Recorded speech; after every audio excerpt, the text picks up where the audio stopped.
This is the download from Sounds Profitable, your daily source for the essential news in the business of podcasting. I'm Gavin Gaddis.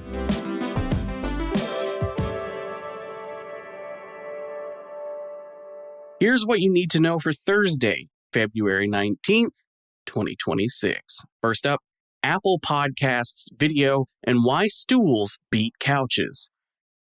Anytime one of the big three distributors in podcasting makes a big move, such as Apple's recent beta rollout of video distribution into Apple Podcasts, there's a temptation to frame it as a zero-sum game.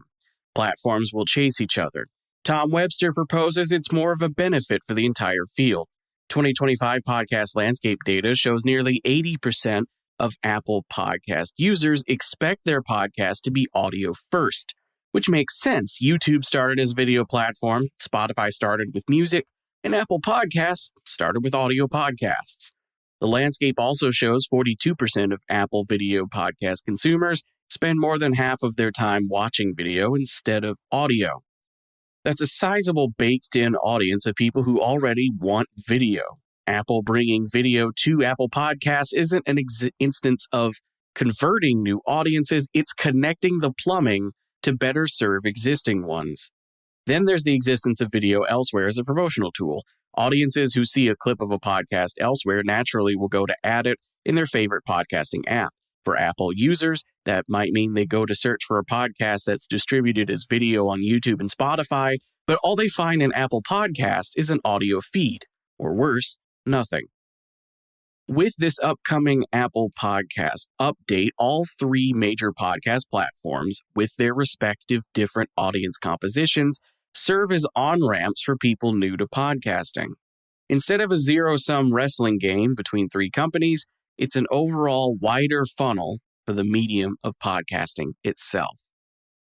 Next up, Triton Digital releases 2025 U.S. Podcast Report. This year's U.S. Podcast Report is built from IAB Tech Lab certified podcast metrics, data from leading podcast hosting platforms, and Triton Digital's Demos Plus surveys of 12,000 plus monthly podcast consumers.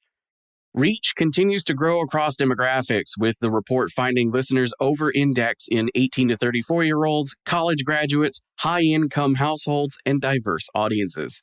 Audio-only consumption sits at just under 13% of respondents aged 18 plus, with video-only sitting at 7%.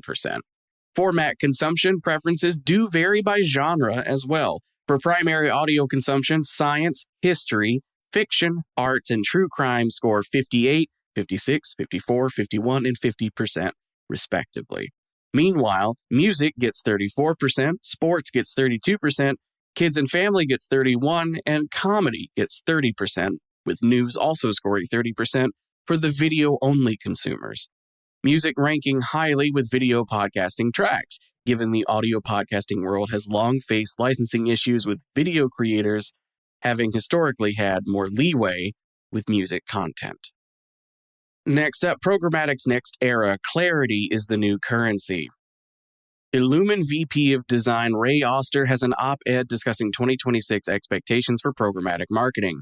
A core selling point of programmatic from the beginning wasn't just automation, it was accountability. The ability for buyers to see where their money went quickly so they could have the ability to adjust campaigns quickly on the fly. In practice, Oster sees organizations aren't receiving clarity on their investment until after the budget has already been spent. His proposal for a standard proving performance is based on three core concepts. Proof must be outcome-linked, timely, and operational, which is to say, inside the workflow where spend decisions actually happen and not in a separate layer.